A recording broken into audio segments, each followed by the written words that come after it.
Good morning everybody. अब तक की क्लास में हम लोगों ने ओबेलिया कॉलोनी जो है यानी हाइड्रेंथ जो है उसके बारे में हमने बात कर ली थी। तो ओबेलिया कॉलोनी जो है वो किस तरह की पाई जाती है, आपको बताया मैंने कि it belongs to phylum coelenterata and it belongs to class hydrozoa. Phylum coelenterata से बिलोंग करती है और क्लास इसका हाइड्रोजोआ होता है। हाइड्रोजोआ है दैट मीन्स इसमें दोनों प्रकार के इंडिविजुअल्स जो है वो पाए जाएंगे, पॉलिप और मेड्यूसी। तो जो ओबेलिया की कॉलोनी है वो हाइड्रेंथ कॉलोनी भी कहलाती है, जिसके अंदर अलग अलग प्रकार के ज़ुइड्स जो हैं वो पाए जाते हैं। हमने डिस्कस किया था कि इनके अंदर 3 अलग अलग प्रकार के ज़ुइड्स पाए जाते हैं। पहला था पॉलिप पाया जा रहा था जो कि न्यूट्रिटिव ज़ुइड था, जो कि न्यूट्रिशन में हेल्प कर रहा था। उसके ऊपर जो टेंटिकल्स प्रेजेंट थे वो खाने को कैप्चर करते थे और खाने को माउथ के अंदर डालते थे और उसके थ्रू बाद में उसमें एक्स्ट्रा सेलुलर और इंट्रासेलुलर डाइजेशन जो था वो होता है, जिसके द्वारा खाने का कंप्लीट डाइजेशन या पाचन जो है वो हो जा रहा था। उसके अलावा हम लोगों ने देखा कि इसके अंदर ब्लास्टोसिस्ट प्रेजेंट था, जहां पे मुकुलन के द्वारा या बडिंग के द्वारा स्पेसिफिक टाइप ऑफ रिप्रोडक्टिव ज़ुइड्स जिसे मेड्यूसी बोलते हैं उसका निर्माण हो रहा था। तो अलग अलग प्रकार के ज़ुइड्स जो है वो इनके अंदर पाए जा रहे थे। फिर हम लोगों ने डिस्कस किया इसके फिजियोलॉजी के बारे में कि ये किस तरह का मूवमेंट शो करता है। तो जो ओबेलिया कॉलोनी है, हाइड्रेंथ कॉलोनी जो है वो एग्जैक्टली कोई मूवमेंट शो नहीं करता है। दैट मीन्स बॉडी मूवमेंट नहीं होता है एक जगह से दूसरी जगह पे। स्विंगिंग मूवमेंट्स हो सकता है, उसके अलावा जो है जो टेंटिकल्स हैं उनके अंदर कॉन्ट्रैक्टाइल मूवमेंट जो है वो हो सकता है, बट एग्जैक्टली बॉडी मूव नहीं करेगी एक जगह से दूसरी जगह पे। फिर हमने रेस्पिरेशन और एक्सक्रीशन के बारे में बात की थी। तो रेस्पिरेशन और एक्सक्रीशन जो है ओबेलिया कॉलोनी के अंदर वो सिंपल डिफ्यूजन के द्वारा हो रहा था।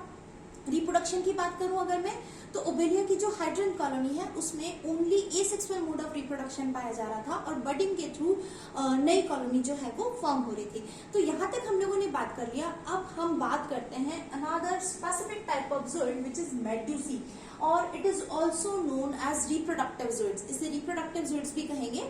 इसका निर्माण कहाँ पे होगा मेड्यूसी का? इसका निर्माण जो है वो ब्लास्टोस्टाइल, कल हम लोगों ने डायग्राम बनाया था, तो ब्लास्टोस्टाइल के अंदर बडिंग के थ्रू मेड्यूसी का निर्माण जो है वो होता है। तो मेड्यूसी जो है it is also known as sexual zooid, है ना, सेक्सुअल रिप्रोडक्शन ज़ुइड भी बोलेंगे इसको। और ये वाली जो ज़ुइड है या मेड्यूसी जो है वो फ्री स्विमिंग होती है, जबकि हम लोगों ने क्या देखा था, जो हाइड्रेंथ कॉलोनी होती है ओबेलिया की वो ससाइल होती है, एक जगह पे चिपक के रहती है, जबकि मेड्यूसी जो होगी वो किस तरह की होगी, ये फ्री स्विमिंग होंगे और सॉलिटरी रहेंगे। Okay, so medusae are modified zooid meant for sexual reproduction. As I have already told you, they arise from blastostyle by the process of asexual budding. Budding के द्वारा इनका निर्माण होगा। अब मैं आपको यहाँ जो मैंने ये डायग्राम बनाया है आपको देख के लग रहा होगा it is short of umbrella, एक छोटा अम्ब्रेला के फॉर्म में दिखाई देता है, तो वैसा ही होता है। देखिए शेप और साइज की अगर मैं बात करूं तो it is radially symmetrical animal with umbrella और बेल शेप्ड और सॉशर शेप्ड। ओके, तो अम्ब्रेला शेप जो है वो मेड्यूसी होती है। इस अम्ब्रेला शेप को आप देखिए, हम लोगों ने कैसा देखा है कि इसमें एक कॉन्वेक्स सरफेस दिखाई दे रहा है। This surface is known as exumbrellar surface which is convex, है ना, उत्तल सरफेस दिखाई देगा। ये वाला फेस जो होगा वो क्या कहलाएगा, एक्स अम्ब्रेलर सरफेस। और ये नीचे वाला जो सरफेस है विच इज कॉन्केव, कॉन्केव होगा, अवतल होगा, ये क्या कहलाएगा आपका सब अम्ब्रेलर सरफेस कहलाएगा। अब एक्स अम्ब्रेलर सरफेस हो गया, सब अम्ब्रेलर सरफेस हो गया।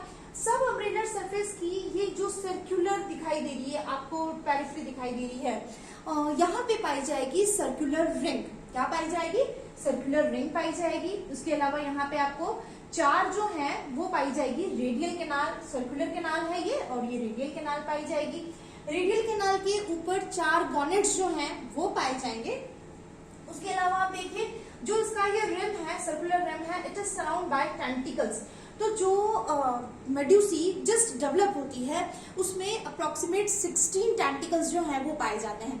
ये जो टेंटिकल्स होंगे वो जैसे जैसे मेड्यूसी और मैच्योर होती जाएगी नंबर ऑफ टेंटिकल्स में इंक्रीजेस, है ना, इनका नंबर जो है वो बढ़ता जाएगा। फिर आप देखिए यहाँ पे एक हैंडल नुमा स्ट्रक्चर आपको दिखाई दे रहा है। ये जो हैंडल नुमा स्ट्रक्चर है this is known as manubrium. क्या कहलाएगा ये? मेन्यूब्रियम कहलाएगा, जहां पे 4 कॉर्नर्ड माउथ प्रेजेंट है। इसके जो सिरा है, इसका जो फाइनल पॉइंट है वहां पे क्या पाया जा रहा है, 4 कॉर्नर्ड जो है वो माउथ पाया जा रहा है। तो अब देखिए एक छोटा सा अम्ब्रेला के फॉर्म में नजर आ रहा है, इसीलिए इसका शेप जो है इट इज अम्ब्रेला लाइक और bell like in shape. Size की अगर मैं बात करूं तो it is about 1 to 2 metre in diameter. 1 से लेके 2 मीटर का डायमीटर वाला इसका पूरा होगा, यहाँ से यहाँ तक का डाया जो होगा it is about 1 to 2 mm in diameter. फिर आप देखिए मैन्यूब्रियम, तो मैंने आपको बताया कि यहाँ से एक हैंडलनुमा स्ट्रक्चर जो है वो हैंगिंग डाउन रहता है सब अम्ब्रेलर सरफेस के ऊपर, जिसके सिरे पर माउथ प्रेजेंट होता है। फिर क्या है, जो आपका ये सर्कुलर कैनाल वाला पोर्शन है, ये सर्कुलर रिंग जो पाई जा रहा है, उसका इंटरनल सरफेस जो होता है वो छोटे छोटे रफ, उसमें रफ फोल्ड्स जो होते हैं उसमें अंदर की तरफ धसा हुआ रहता है। यहाँ पे आपको फोल्ड्स दिखाई दे रहे हैं, तो ये वाला सरफेस जो है या ये फोल्ड्स जो है these are known as velum. क्या कहलाएंगे ये? वेलम कहलाएंगे। और वेलम जो होता है वो ओबेलिया कॉलोनी के अंदर यानी मेडुसी के अंदर जो है वो कम डेवलप पाए जाते हैं। फिर इसके बाद टेंटिकल्स के बारे में बात करूं तो टेंटिकल्स जो है अप्रोक्सीमेट जब डेवलप होती है मेडुसी तो उसमें 16 टेंटिकल्स जो है वो पाए जाएंगे। टेंटिकल्स के बेस के ऊपर जो है स्पेसिफिक स्ट्रक्चर या स्पेसिफिक सेंसरी स्ट्रक्चर पाई जाती है which is known as statocyst. What it is called? It is known as statocyst. Statocyst sensory organ जो होता है, it is a small sensory organ which is used for orientation and balancing. Orientation में, क्योंकि आप देखिए जो आपकी medusae है, it is free swimming fluid, पूरी तरह से फ्री स्विमिंग मूव करता है, तो ये अपनी बॉडी को हमेशा स्थिर रखेगा। अगर थोड़ा सा भी टिल्टिंग होता है, मतलब बॉडी एक तरफ झुकती है, तो इन स्टैटोसिस के अंदर क्या पाया जाता है? कैल्शियम कार्बोनेट के पार्टिकल्स पाए जाते हैं जिन्हें स्टैटोलिथ बोलते हैं। क्या बोलेंगे उन्हें? स्टैटोलिथ बोलेंगे। तो वो जो स्टैटोलिथ है वो एक तरफ झुकते हैं, जिसकी वजह से जब वहां पे जो नर्व सेल्स हैं वो स्टिमुलेट होती हैं और बॉडी को ये सेंसेशन जाता है कि बॉडी जो है वो एक तरफ टिल्ट हो रही है। तो स्टैटोसिस्ट जो होगा वो इक्विलिब्रियम में या बॉडी को ओरिएंट करने के अंदर हेल्प करती है, बैलेंस बना के रखने में हेल्प करती है, जो कि टेंटिकल्स के सिरों पे पाए जाएंगे। क्लियर? उसके अलावा गैस्ट्रोवास्कुलर कैविटी प्रेजेंट होगी। इसकी हिस्टोलॉजी की अगर मैं बात करूं तो आउटर लेयर जो होगा इसमें भी एपिडर्मिस प्रेजेंट होगा, इनर लेयर जो होगा वो गैस्ट्रोडर्मिस होगा, और इन दोनों के बीच में एपिडर्मिस और गैस्ट्रोडर्मिस के बीच में जो है वो जिलेटिनस मीजोग्लिया जो है वो पाया जाएगा। जिलेटिनस मीजोग्लिया जो है वो एक्स अम्ब्रेलर सरफेस के ऊपर थिक होगा एज कम्पेयर टू सब अम्ब्रेलर सरफेस। तो यहाँ तक आपको क्लियर हो गया होगा। अब मैं बात करूं इसकी मॉर्फोलॉजी के बारे में।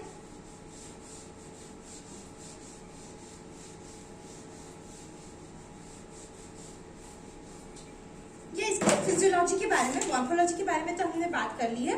फिजियोलॉजी के बारे में अगर मैं बात करूं मेडुसी की,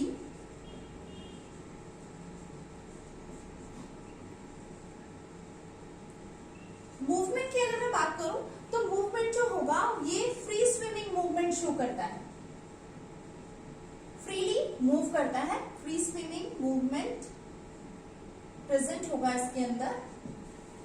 फ्रीली एक जगह से दूसरी जगह पे फ्लोट करती रहती है, पैसिवली एक जगह से दूसरी जगह पे फ्लोट करती हुई रहेगी। लेकिन इसमें हाइड्रोप्रोपल्सन भी पाया जाता है। दैट मीन्स क्या होगा, बॉडी जो बेल है इसका उसके अंदर पानी अंदर जाएगा, बॉडी कंस्ट्रिक्ट करेगी और पानी को पीछे की तरफ पुश करेगी, जिसकी वजह से बॉडी जो है वो आगे की तरफ मूव करेगी। दैट मीन्स हाइड्रोप्रोपल्सन की तरह से भी ये एक्टिव मूवमेंट शो करता है, एक्टिव स्विमिंग मूवमेंट शो करता है। क्या मतलब है इस बात का? फिर से समझिए कि मूवमेंट जो है, गति जो है वो इसमें दो प्रकार की पाई जा रही है। एक तो होगा पैसिव स्विमिंग, दैट मीन्स क्या है, जो वाटर करंट है उस पर ये फ्लोट करती रहती है, it moves here and there, है ना, पैसिवली, बिना किसी एनर्जी को खर्च किए हुए एक जगह से दूसरी जगह पे पानी के बहाव के साथ फ्लोट करना, वो तो हो गया पैसिव मूवमेंट। लेकिन ये एक्टिव मूवमेंट भी शो करती है, विच इज नोन एज हाइड्रोप्रोपल्सन। अपनी बॉडी को कंस्ट्रिक्ट करती है, जिससे पानी पीछे की तरफ पुश होता है और बॉडी आगे की तरफ धकेली जाती है। तो हाइड्रोप्रोपल्सन के द्वारा जो है वो एक्टिव मूवमेंट, फ्री फ्लोटिंग, ये तो हो गया पैसिव, और हाइड्रोप्रोपल्सन के द्वारा एक्टिव मूवमेंट शो किया जाएगा, एक्टिव स्विमिंग मूवमेंट शो जो है वो किया जाएगा इसके द्वारा। फिर आप देखिए अगर मैं न्यूट्रिशन की बात करूं, न्यूट्रिशन जो है तो जो मेडुसी होती है it is totally carnivorous animal. कैसा एनिमल है ये, कैसा मेडुसी या कैसा ज़ूइड है ये? इट इज कार्निवोरस, मांसाहारी ज़ूइड होता है ये, जो कि सिर्फ और सिर्फ किस पे फीड करता है? It feed on minute worms, nematode and insects. It feeds on minute insects, worms nematodes, ठीक है, इन छोटे छोटे जो है माइन्यूट से इंसेक्ट्स पे, वर्म्स पे और नेमेटोड्स पे ये फीड करता है। और इसके अंदर जो फीडिंग है, डाइजेशन वाला प्रोसेस जो है, it is like Obelia colony, it is extracellular as well as intracellular digestion is present in medusae। दोनों तरह का डाइजेशन जो है वो इसके अंदर पाया जाएगा। फिर मैं अगर बात करूं रेस्पिरेशन एंड एक्सक्रीशन की, सो रेस्पिरेशन एंड एक्सक्रीशन ये भी ओबेलिया कॉलोनी के जैसे ही सिंपल डिफ्यूजन के द्वारा होते हैं, सिंपल डिफ्यूजन के द्वारा ही होगा। That means there is no specific organ for excretion as well as for respiration. कोई स्पेसिफिक ऑर्गन जो है वो मेड्यूसी में नहीं पाया जाता है, सिंपल डिफ्यूजन के द्वारा ही इनमें रेस्पिरेशन और एक्सक्रीशन का प्रोसेस जो है वो कंप्लीट होता है। उसके अलावा आप देखिए इसके अंदर, अगर मैं सेक्सुअल रिप्रोडक्शन की बात करूं तो जो मेड्यूसी होती है इट इज डायोशियस, मोनोशियस नहीं है, it is dioecious. That means male individual and female male medusae and female medusae are different, है ना? So medusae is dioecious, dioecious होते हैं, अलग अलग पाए जाते हैं। That means क्या होगा, मेल और फीमेल जो हैं वो